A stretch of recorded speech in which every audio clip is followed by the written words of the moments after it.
अकीदे के लिहाज से आपकी जिंदगी कैसी थी? आप किस बात पर यकीन करते थे? कौन सी बात से आपको अपने ईमान पर एतराज पैदा हुआ? तकरीबन 7 साल की उम्र में मैंने सोचा, क्या यूं समझें कि एक रोशनी की किरण जैसा लम्हा था जब मुझे महसूस हुआ कि मैं इस अकीदे पर ईमान नहीं रखता। मैं यीशु को खुदा नहीं मानता। मैं कभी मुसलमान नहीं बनूंगा। ये तुम क्या बात कर रहे हो? इस्लाम एक दहशतगर्द मजहब है, ये लोग बुरे हैं। अमेरिका और दीगर ममालिक इराक और अफगानिस्तान जा रहे थे। मुझे खबरों में ये सब देखना याद है। हम दूसरों को आजादी दिलाएंगे। हाँ जाओ और पकड़ो इन मुसलमानों को। हाँ जाओ और पकड़ो इन मुसलमानों को। गोया मैं पूरे जोश से उनका जज्बा बढ़ा रहा था, क्योंकि मुझे कभी इस्लाम का दुरुस्त तारुफ हासिल ही नहीं हुआ और कभी उसकी दुरुस्त तालीमात नहीं सीखी थी। अस्सलाम वालेकुम ब्रदर जॉन, आमद का शुक्रिया। हम आपसे एक इंटरव्यू लेंगे इंशाल्लाह। सबसे पहले ये बताएं, जॉन फोंटेन कौन है और क्या आप हमें अपनी जिंदगी के बारे में मुख्तसर बता सकते हैं? जी, मेरा नाम जॉन फोंटेन है। मैं नौ मुस्लिम हूँ। मैंने 2008 में इस्लाम कबूल किया। इस्लाम से पहले मैं एक जैज सिंगर था। मैं अफ्रीका में हीरो पर तहकीक और काम भी कर रहा था। मेरा ताल्लुक मशहूर शहर मैनचेस्टर से है। यूं समझे कि एक मिक्स परवरिश रखता हूँ। मैं स्कूल कॉलेज गया और फिर कारोबार में आ गया और गाना भी शुरू कर दिया। अकीदे के लिहाज से आपकी जिंदगी कैसी थी? आपका ईमान किस पर था? मैं एक ईसाई के तौर पर पला बड़ा था, लिहाजा बहुत छोटी उम्र से ही मैं चर्च जाया करता था। मैं मुख्तलिफ किस्म की चर्चिस में जाया करता था। मैं इवेंजेलिकल चर्चिस में भी गया, जो कि प्रोटेस्टेंट चर्च ऑफ इंग्लैंड के मजहब से एक बिल्कुल मुख्तलिफ मजहब है। मैं मौसीकी भी जानता था, लिहाजा मैंने चर्च का संगीत बजाना शुरू कर दिया। मैं यूकेलेली, बैंजो बजाता था, बगल बजाता था। बहुत छोटी उम्र से ही मुझे मौसीकी से बड़ा लगाव था, लिहाजा नौजवानी के जमाने में मैंने गाना शुरू कर दिया। मैं 14 साल की उम्र से गा रहा था और जब मैं 16-17 साल का हुआ तो मैंने गायकी को पेशे के तौर पर अपना लिया। मुख्तलिफ जगहों पर जैज क्लब्स और क्रूज शिप्स और फुटबॉल में मैनचेस्टर यूनाइटेड के ग्राउंड्स में गाया करता था। इस्लाम लाने से पहले इससे खूब लुत्फ अंदोज हुआ। मुझे यूं महसूस हुआ कि मैं उस अरूज को पा चुका हूं जिसे मैं म्यूजिक इंडस्ट्री में हासिल कर सकता था। दुनिया का नंबर 1 सिंगर बनना मेरी ख्वाहिश नहीं थी। मैं एक जैज सिंगर की तरह गहरे रंग की जाज़िब शख्सियत का मालिक भी नहीं था। और जब मैं इनमें से बास क्लब्स में गा रहा था, मैंने सोचा कि जो मैं पाना चाहता था वो पा चुका हूं। यूं लगा कि जैसे मैं अपना हदफ पूरा कर चुका हूं और अब जज्बात से खाली एक एहसास था। जब आप मकसद पा चुके हो, किसी मखसूस शोबे में कामयाबी के लिए आपने सख्त मेहनत की हो और फिर अचानक आप उस अरूज पर पहुंच जाते हैं जहां पहुंच सकते थे, तो उसके बाद क्या रह जाता है? क्या मैं अपनी सारी जिंदगी यही करता रहूंगा? ये लाहासिल है। यही वजह है कि मैंने कारोबार भी देखना शुरू किया। मैंने हीरो पर तहकीक शुरू की। उसी जमाने में मैं एक सफर पर अफ्रीका गया और मुख्तलिफ चीजें करनी शुरू की। कौन सी बात से आपको अपने ईमान पर एतराज पैदा हुआ? क्या वो कोई वाकया था, कोई सोच थी? ऐसा क्या हुआ था? ये बड़ा दिलचस्प सवाल है। बहुत छोटी उम्र से, तकरीबन 7 साल की उम्र से मुझे चर्च में संडे स्कूल में जाना याद है। हमें खुदा के बारे में एक गीत लिखना होता था और मेरे गीत का नाम था मसीह और खुदा। ये कोरस में गाया जाता था। ये रैप की तरह था। मैंने कुछ अशार लिखे थे। मुझे अभी भी वो अशार याद है, मगर मैं अभी इन्हें गाऊंगा नहीं। और मुझे याद है कि पास्टर, जो कि एक नौजवान कारकुन था, उसने कागज का एक टुकड़ा लिया और अल्फाज को बदल दिया। असल में मेरा गीत था मसीह और खुदा, मगर पास्टर ने इसे बदलकर कर दिया मसीह खुदा है। और तकरीबन 7 साल की उम्र में मैं सोचता था, क्या यूं समझेंगे कि रोशनी की किरण जैसा लम्हा था जब मुझे महसूस हुआ कि मैं इस अकीदे पर ईमान नहीं रखता। मैं नहीं मानता कि मसीह खुदा है। मसीह अलैहिस्सलाम के बारे में मेरा तसव्वुर तो ये था कि वो आम इंसानों की तरह खुदा के नबी की हैसियत से एक इंसान है, और मैं हरगिज ये तस्लीम करने के लिए तैयार ना था कि मसीह अलैहिस्सलाम खुदा है। लिहाजा ये पहला मौका था जब मैंने ये सवाल शुरू किया, अच्छा तो फिर सही मजहब कौन सा है? क्योंकि मैं खुदा पर ईमान रखता था और खुदा के बारे में मेरे तसव्वुरात वही थे जो आज मुसलमान होने के बाद है। हम खुदा का तसव्वुर नहीं कर सकते। वो एक है, वो हमारे शऊर से बालातर है। लेकिन मेरे लिए ये तस्लीम करना हरगिज मुमकिन नहीं था कि मसीह अलैहिस्सलाम खुदा है। लिहाजा छोटी उम्र से ही ये मेरे लिए एक चौंका देने वाली बात थी। मैं जानता था कि क्या हो रहा है। मेरी पूरी फैमिली, मेरे दोस्त, मेरी बरादरी सब इसी मजहब के पैरोकार थे और ये माकूल मजहब नहीं था। इस बात ने मुझे बेदार किया। आपने पहली मर्तबा इस्लाम के मुतालिक कब सुना? मैं ये कहूंगा कि पहली मर्तबा जब मैंने इस्लाम के बारे में सुना और बतौर मजहब इस पर सोचना शुरू किया, वो 9/11 का वाकया था। मुझे याद है मैं स्कूल में था। मैं वुडवर्ड की क्लास में था। मैं झूलने वाले घोड़े की अपनी GCSE प्रोडक्ट बना रहा था और वहाँ एक हंगामा सा बरपा था। हमारे उस्ताद ने लैपटॉप लाकर 9/11 का वाकया दिखाया और हम ये जानकर हक्का बक्का रह गए वाकई कि कोई शख्स जहाज उड़ाता हुआ वर्ल्ड ट्रेड सेंटर में जा घुसा था। और मुझे हर तरफ से सिर्फ मुसलमान मुसलमान मुसलमान की आवाजें आई। फिर वहां से मैं घर आया और मैं खबरें देख रहा था। मुझे वो वक्त याद है जब अमेरिका और दीगर ममालिक इराक और अफगानिस्तान जा रहे थे। मुझे खबरों में ये सब देखना याद है। मैं सोच रहा था कि हाँ, जाओ और पकड़ो इन मुसलमानों को। गोया मैं पूरे जोश से उनका जज्बा बढ़ा रहा था, इस्लाम के बारे में कुछ भी ना जानते हुए। मेरे ख्याल में मैं सिर्फ इतना जानता था कि इस्लाम एक दहशतगर्द मजहब है, ये लोग शर फैलाने वाले हैं। ये गोया इस्लाम से मेरा पहला तारुफ था। किस वजह से आपने इस्लाम की तरफ कशिश महसूस की? शुरू में मैं इस्लाम के बारे में ऑनलाइन मालूमात देख रहा था। जब यूट्यूब पहली मर्तबा मंजर आम पर आया तो यूट्यूब देखते हुए कुछ मुख्तलिफ वीडियोस नजर से गुजरी। जब मैं 18 साल का था, मैंने मगरबी अफ्रीका के मुल्क सेनेगल का भी सफर किया था, और जिन्हें मालूम नहीं उनके लिए बताता चलूं कि सेनेगल एक मुसलमान मुल्क है। जब मैं सेनेगल में था तो मैं दर हकीकत शुरू से मुसलमानों से बहुत खौफजदा था।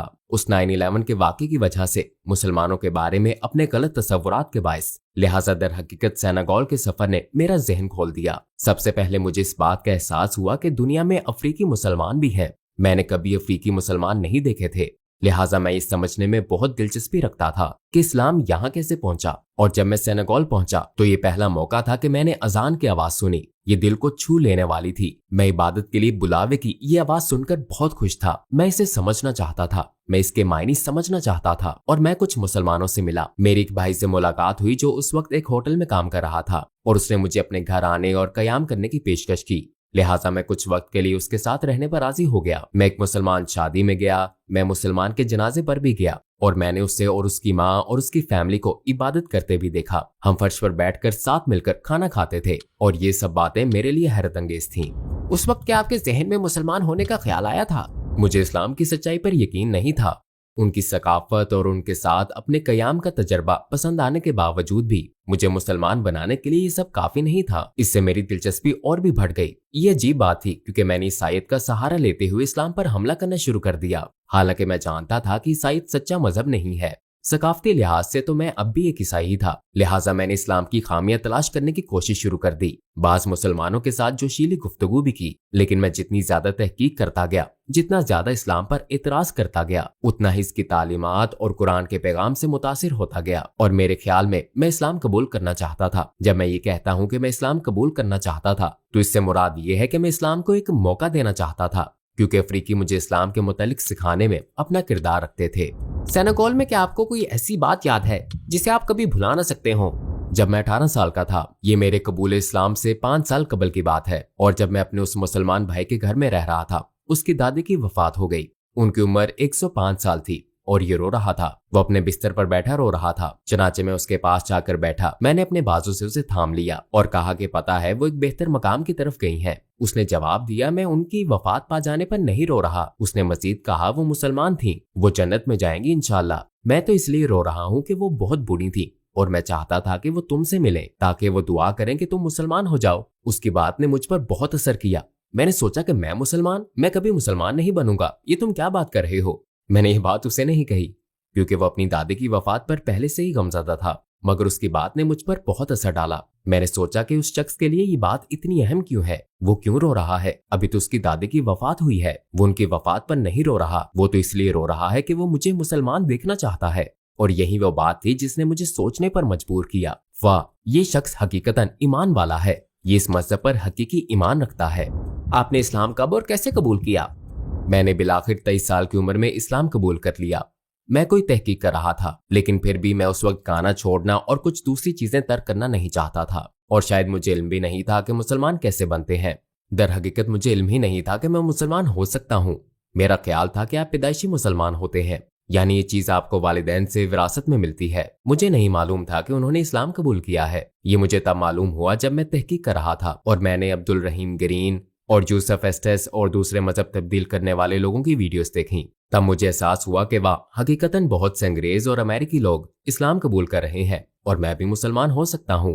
तो इस चीज ने मुझे फिर से सोचने पर मजबूर किया कि हाँ, ये एक ऐसी चीज है जिस पर मुझे गौर करना चाहिए। तो फिर आपको दावत किसने दी? मैं उस वक्त मिस्र में था और एक मस्जिद में गया।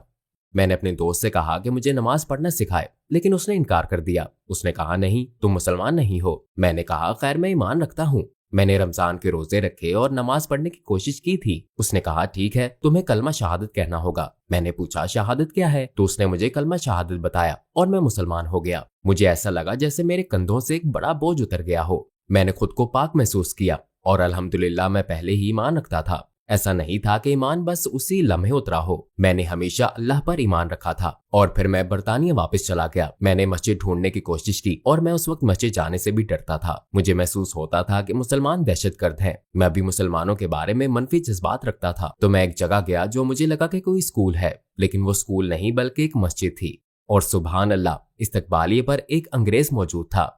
मैं चौंक गया। एक सफेद फार्म शख्स की हैसियत से मस्जिद में दाखिल होते हुए मैं तवक्को कर रहा था कि वहां पाकिस्तानी और अरब होंगे, और वहां एक सफेद फार्म आदमी मौजूद था। उसने मेरी मदद की, मुझे फातिहा सिखाई, मुझे छोटी सूरतें और नमाज पढ़ने का तरीका सिखाया। मैं हर रोज वहां जाता। वो मुझे नमाज पढ़ने का तरीका सिखाता था। वो मुझे कुरान पढ़ते हुए सुनता। मस्जिद में कुछ और भाई भी थे। मैं वहां बैठकर कॉफी पीता और वो मुझे सिखाते थे। और इसी तरह मैंने अपना सफर शुरू किया। और आपके इस्लाम कबूल करने पर आपकी फैमिली और आपके करीबी अहबाब का क्या रद्द-ए-अमल था? मेरे ख्याल में शुरू में लोगों ने सोचा कि ये वक्ती चीज है और ये ज्यादा देर नहीं चलेगी, ये इससे बाहर निकल आएगा। और आज 13 साल बाद भी मैं एक मुसलमान हूँ। बिलाशुबा बहुत से लोगों के खदशात थे कि इस्लाम खतरनाक है और मुसलमान दहशतगर्द हैं, और मैं अच्छी तरह समझता हूँ लोगों के इन खदशात को, क्योंकि वो सिर्फ उतना ही जानते हैं जितना मीडिया बताता है। और यही मुसलमानों का मसला है, क्योंकि मुसलमान गैर मुस्लिमों को सही इस्लाम की तालीम नहीं दे रहे। अगर गैर मुस्लिम इस्लाम के बारे में जानते तो वो ये दकियानूसी तसव्वुरात और खदशात ना रखते। तो वाकई ये शुरू में मुश्किल था। फैमिली के बहुत से अफराद और दोस्त परेशान और उलझन के शिकार थे, लेकिन अल्हम्दुलिल्लाह अब सब ठीक है। मुसलमान होने के बाद आपको दरपेश सबसे बड़ा चैलेंज क्या था? मेरे लिए सबसे मुश्किल काम नमाज पढ़ना था। अगर आपको आदत ना हो तो नमाज पढ़ना मुश्किल है, क्योंकि हम नमाज पढ़ने के लिए दिन में 5 बार इतना वक्त सर्व करने के आदी नहीं होते। इसके लिए मैंने एक तरीका अपनाया। मैंने खुद से वादा किया कि मैं रात को 5 नमाजें पढ़े बगैर नहीं सोऊंगा। तो तसव्वुर करें कि आप रात को सोने से पहले 5 नमाजें अदा कर रहे हो। वैसे इसकी इजाजत नहीं है, ये जायज नहीं है। बिलाशुबा एक मुसलमान होने के नाते आप कुफर और जहालत से निकलते हुए ये सब नहीं जानते, और जबकि अब आप दीन सीखने की कोशिश कर रहे हो। और फिर मैंने महसूस किया कि कभी कभी तमाम नमाजें एक साथ अदा करना बहुत मुश्किल होता है। इन्हें बारी बारी अदा करना आसान है। तो मैं समझता हूँ कि इससे मुझे सही वक्त पर नमाज अदा करने में मदद मिली। और जाहिर है, जब आप इस्लाम में आगे बढ़ते हैं तो आप मजहब के बारे में ज्यादा सीखते हैं। आपको मालूम होता है कि वक्त पर नमाज पढ़ना वाजिब है। हमारे नबी सल्लल्लाहु अलैहि वसल्लम की कौन सी बात ने आपको सबसे ज्यादा मुतासिर किया? ये एक लाजवाब सवाल है। हम रसूल अल्लाह सल्लल्लाहु अलैहि वसल्लम की हकीकत को देखते हैं। वो 1400 साल पहले आए। सहरा में एक आदमी पर अल्लाह की तरफ से वही नाजिल हुई और उन्हें इंसानों का अजीम तरीन यानी नबूवत का दर्जा दिया गया।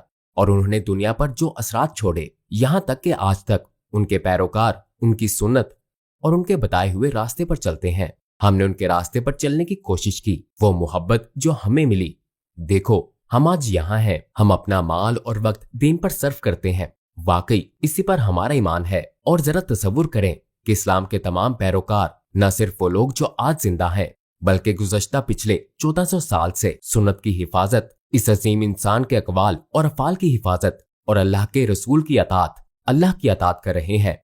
और जिस तरह वो इस दुनिया पर असरअंदाज हुए कि दुनिया का 1/3 हिस्सा इस वक्त नबी करीम सल्लल्लाहु अलैहि वसल्लम की पैरवी करता है।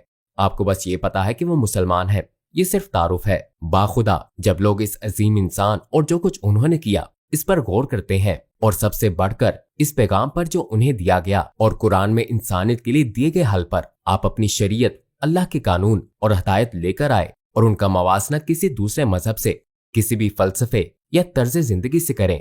इस्लाम दूसरे तमाम मजाहिब, तर्ज जिंदगी और इसकी माकूलियत को मात देता है, और इसे समझना भी आसान है। इस्लाम से पहले आपकी जिंदगी का मकसद क्या था और इस्लाम की बात क्या है? मकसद और मंजिल अल्लाह को देखना है, जन्नत में जाना और उन लोगों में शामिल होना है जिन्हें अपने खालिक को हकीकत में देखने का मौका मिलेगा। यही सबसे बड़ा मकसद है। और जाहिर है इसके बाद अंबिया को देखना, नबी करीम सल्लल्लाहु अलैहि वसल्लम के साथ बैठना, हजरत ईसा अलैहिस्सलाम और तमाम अंबिया के साथ बैठना और उनसे गुफ्तगू करना, यही मकसद है। इस्लाम से पहले मेरे ख्याल में मुझे नहीं लगता कि लोग वाकई जिंदगी के मकसद के बारे में सोचते हैं। मुझे नहीं लगता कि वो अपना कोई मकसद बनाते हैं। मेरा तो नहीं था। आप बस दिन गुजारते रहते हैं। आप इस वक्त कौन से प्रोजेक्ट्स पर काम कर रहे हैं? अपने लिए मैं अफ्रीका में कुछ काम कर रहा हूँ। अफ्रीका में स्कूल्स तामीर करने का मंसूबा है। मैं वही के इस्लामी नुक्ता नजर और गुज़श्ता सहीफों के बारे में एक किताब भी लिख रहा हूँ। मैं इल्हाद पर भी एक किताब लिख रहा हूँ जो इल्हाद के कुछ मसाइल से निपटने के बारे में है। मेरा एक यूट्यूब चैनल भी है। मेरा यंग स्मोक्स नामिक पॉडकास्ट भी है तो आप भी इसे सब्सक्राइब करें। इसके अलावा सिर्फ पढ़ना, मुतालिया करना, दावत देना और इस्लाम का पैगाम पहुंचाने की कोशिश करना मेरा काम है। अगर आपको दुनिया के तमाम गैर मुस्लिमों से बात करने का मौका मिले तो आप उनसे क्या कहना चाहेंगे? मैं उन्हें सिर्फ इस बात की तरगीब दूंगा कि वो खलूस से इस्लाम को देखें। इस्लाम उन मुसलमानों से सीखें जिन्होंने दीन का मुतालिया किया है। कुछ वक्त निकालकर इस्लाम पर कुछ किताबें पढ़ें, समझें कि पिछले 1400 सालों से ये मजहब इतना गालिब क्यों रहा है और बिलाशुबा इस्लाम ने दुनिया पर बहुत असर डाला है। हम बात कर रहे हैं कि दुनिया की 1/3 आबादी मुसलमान है, तो इस चीज की बदौलत आप अपने पड़ोसियों का एहतराम करने लगते हैं, अपने साथी इंसानों का एहतराम करते हैं। आपको पता करना चाहिए कि उनका अकीदा क्या है। कुछ वक्त निकालें, मुतालिया करें और इस्लाम के तसव्वुरात के बारे में जानें और बस खुद से मुखलिस रहें। मैं तमाम गैर मुस्लिमों की हौसला अफजाई करता हूँ कि सिर्फ और सिर्फ अल्लाह की इबादत करें जो खालिक कायनात है। वही खुदा है जिससे आप जरूरत के वक्त दुआ करते हैं, वही खुदा है जिसकी आप इबादत करते हैं। बल्कि मुझे कहना चाहिए कि जब आपका त्यारा फिजा में डगमगाता है और आप हिचकोले खाते हुए जिस खालिक को पुकारते हैं, ये वही खुदा है जिस पर मुसलमान ईमान रखते हैं। यही वो खुदा है जिसकी मुसलमान इबादत करते हैं। लिहाजा उस खुदा से दुआ करें कि वो आपको सच्चा रास्ता अता करे। जब आप अकेले हों तो अपने कमरे में अपना सर फर्श पर रखें, बस अपना सर फर्श पर रखें और अपने खालिक से कहें कि आपकी रहनुमाई करे। आप आखिर में क्या कहना चाहेंगे? मैं बस एक बात कहूंगा, मैं दर हकीकत उन मुसलमानों को मशवरा दूंगा जो ये देख रहे हैं। मुमकिन है आप नमाज ना पढ़ते हो या शायद आपकी नमाज वक्त पर ना होती हो सकता है आपका ईमान कमजोर हो सकता है आपको इस्लाम के बारे में ज्यादा इल्म भी ना हो। इस्लाम के बारे में मजीद जानने की कोशिश करें और अपनी नमाज पर तवज्जो दें। इस बात को यकीनी बनाएं कि आप वक्त पर 5 नमाजें पढ़ें। बहसीयत मुसलमान अगर आप वक्त पर 5 नमाजें पढ़ते हैं तो सही तरीके से नमाज पढ़ें। आप देखेंगे कि आपकी जिंदगी ऐसे मकाम पर जा पहुंचेगी जहां आपका ताल्लुक आपके खालिक के साथ दुरुस्त होगा। दुनिया आसान है, ये जिंदगी आसान है। अल्लाह अर्राज़िक है, वही रोजी देता है, वही हिफाजत करता है, वो हकीम है। जब आप इन चीजों पर ईमान रखते हो तो कोई आफत आने पर आपको मालूम होता है कि इसके पीछे सबसे ज्यादा हिकमत वाली अल हकीम जात है। और ईमान जैसी चीज इल्म के जरिए आती है। ये सिर्फ मैं नबी करीम सल्लल्लाहु अलैहि वसल्लम से मोहब्बत करता हूँ कहने से नहीं आती। मोहम्मद सल्लल्लाहु अलैहि वसल्लम से मोहब्बत करना, इसका सबूत ये है कि आप उनकी इताअत और पैरवी करें, इस पर मरहलावार अमल करें। इब्तदा नमाज से करें और चीजें रफ्ता रफ्ता दुरुस्त हो जाएंगी। और मैं हर एक को तरगीब देता हूँ, चाहे आप मुसलमान हैं या गैर मुस्लिम, कि इस्लाम को संजीदगी से लें, कुरान पर गौर करें, कुरान पढ़ें, इस्लाम को मौका दें, इस बारे में पढ़ें कि इस्लाम क्या सिखाता है। सिर्फ खुदा वाहिद की इबादत करने वाली खालिस तौहीद। हम मोहम्मद सल्लल्लाहु अलैहि वसल्लम की इबादत नहीं करते, हम किसी की इबादत नहीं करते, हम औलिया की इबादत नहीं करते, हम किसी की इबादत नहीं करते, हम बराह रास्त सिर्फ खुदा की इबादत करते हैं। जवाबात के लिए शुक्रिया। ये खूबसूरत इंटरव्यू था। उम्मीद है कि हम दोबारा मिलेंगे और मिलकर काम करेंगे इंशाअल्लाह। जज़ाकल्लाह खैर। अस्सलाम वालेकुम।